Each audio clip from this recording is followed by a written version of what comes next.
Hey there, Moon Team fans. Joel Sanders here with another whiteboard session. Today, we're going to talk about ensuring client success by using less strategy and a little more psychology. Now, this strategy versus psychology question is interesting because what people want, what people tell you they want, what they're asking for is, how do I do A, B, or C, right? How do I lose weight? How do I find the love of my life? How is it that I can have more happiness, more fulfillment in my life? How is it that I create a marketing campaign for my company? Whatever it is that you teach, people are always looking for the strategy, for the how-tos. And so it's easy to get sucked into our expertise, the things that we know the most, when in fact, what people really need is the psychology. And if you think about it, the reason that people seek out coaches in the first place is because they haven't been able to do the things that they want to do. If somebody actually has the right psychology, if somebody has that drive, that identity of like, no matter what, I'm going to find success in this area of my life, I'm going to keep going until it happens, that person will find the right strategy, right? They'll do whatever it takes to find the right strategy until they actually achieve their success. And so, but people won't admit that to themselves necessarily, right? Because we like to think of ourselves as mature, upright adults, and we don't like to think of ourselves as being weak in any capacity. And so the psychology that a coach infuses in the process of delivering the strategy is actually more important than the strategy itself. And so I want to talk a little bit today about what are the conditions that we can do to try to get people to actually follow through on the things that we're asking them to do. And because obviously we can't do the things for our clients, they have to actually do those things themselves. And what psychology really is, when you think about it, when you get to the bottom of what a positive, success-focused psychology is it really comes down to energy, right? Somebody who has a low energy state, somebody who is depressed or has struggling getting out of bed in the morning, that person is going to have a hard time implementing any strategy that you give them, no matter how simple, no matter how easy it is that you make it. And so all we can really do is set up the conditions to make those actions more likely, more possible, right? And so I want to talk today about 5 steps of daily conditioning, right? If we're going to set up conditions for people, we need to get people into some kind of a daily conditioning schedule. And I specifically say daily because if we are serious about really making a change in our lives, it's a daily endeavor. You don't go to the gym one time and you're fit for life, right? You don't even go to the gym one day a week and you're fit for life. You have to do it at least 3 days a week, but the people who are really committed to success, the people who really achieve what they're looking for, they always have some kind of a daily plan. And that includes the diet, again, using the gym example, they use the diet, the gym, whether it's just stretching on their off days or using some kind of active rest where they might go for a hike or a walk instead of going to the gym. That's the sort of mindset, that sort of conditioning, the sort of conditions we want our clients to have in whatever area it is that we're teaching. So the 5 steps I just want to talk about briefly. Step number 1 is strength, right?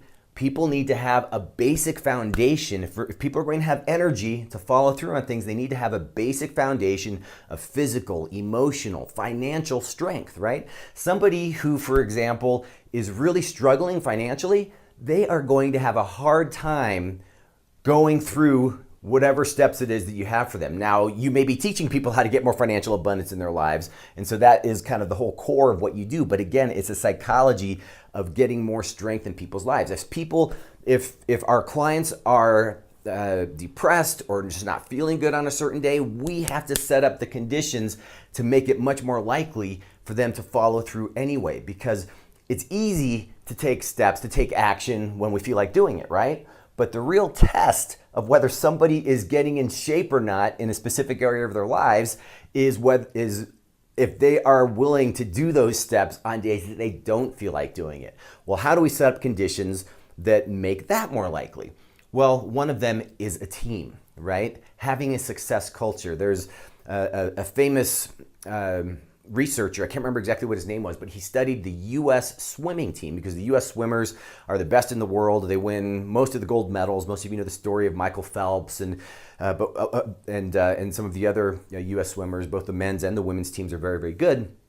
And the number one reason that this psychologist found for their success was the team culture, because they have a way of doing things. When somebody enters into the US swimming culture at that level, it's expected that you're in the pool at 4 a.m. It's expected that your diet is perfect. It's expected that you push yourself to the point of vomiting, right? These are the sorts of things that happen in truly successful cultures. And you can go down the list. There are other cultures like the Navy SEALs and like a Buddhist environment, right? If you're a very spiritual person and you want to get to that kind of level of spirituality from a Buddhist standpoint, going to an actual monastery where people have expectations of silence in the way that they approach their day, that culture will create success in that environment. And so it's much easier actually for us as coaches to create an environment where people step into so that we're not the only ones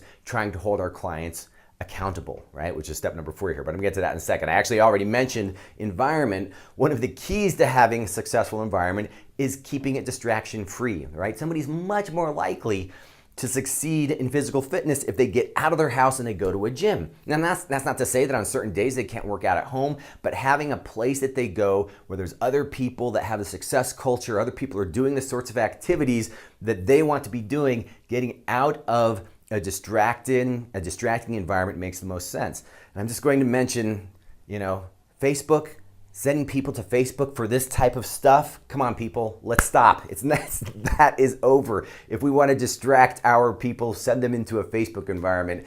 It's crazy to me to think that people are still doing coaching and think that it's serious doing it through a Facebook environment. All right, and yes, that's a little bit of a plug for the app that I sell, but if you decide to send people there, just keep them walled out somehow. Tell them don't click on the latest political, whatever it is that's going on in that period of time, political or cat videos or whatever other distractions they're going to find when they go into their Facebook feed. All right, accountability. Right? This is another thing that having a great team does and that having a great coach does. We need to be measuring people consistently, and we need to be honest about what we're doing and what we're not doing.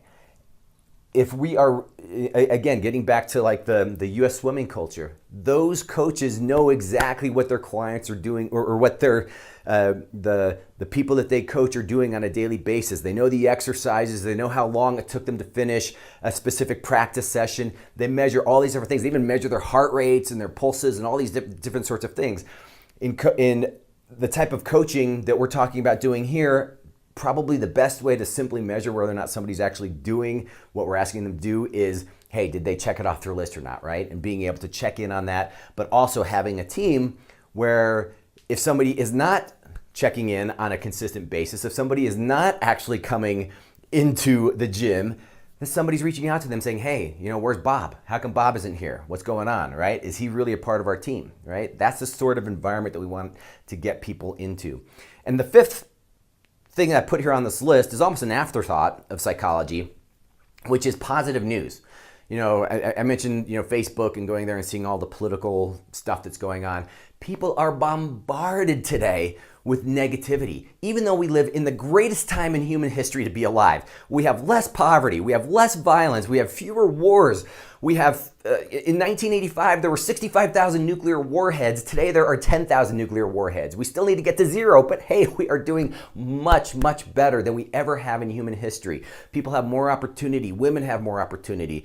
All of the minorities have more opportunity than ever before. And yes, we have more to go, but again, people see so much negativity that it's really a coach's job to remind people of this amazing, incredible, abundant world that we live in, right? And every coach can do this, whether you're teaching physical fitness, relationships, spirituality, some combination of those things through a life coaching environment.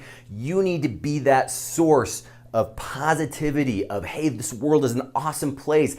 Hey, come play. This place is incredible. Do your things that we're asking you to do. These are the conditions that will create that sort of energy or make it much more likely that your clients on a daily basis will actually follow through on the amazing strategy that you have, right? Because with the right psychology, they will find the right strategy and you can actually tweak yours to make it even more successful and get even more success for your clients. And hey, successful clients brag about their success, right? And that makes it more likely that you'll have even more clients come to you, because one of the best ways obviously to grow your business is just simply have your clients talk about you and how much success they've achieved by working with you. All right, that's all I've got for today. Thanks for coming out, and you'll be seeing me in more of these sessions here in the coming weeks and months.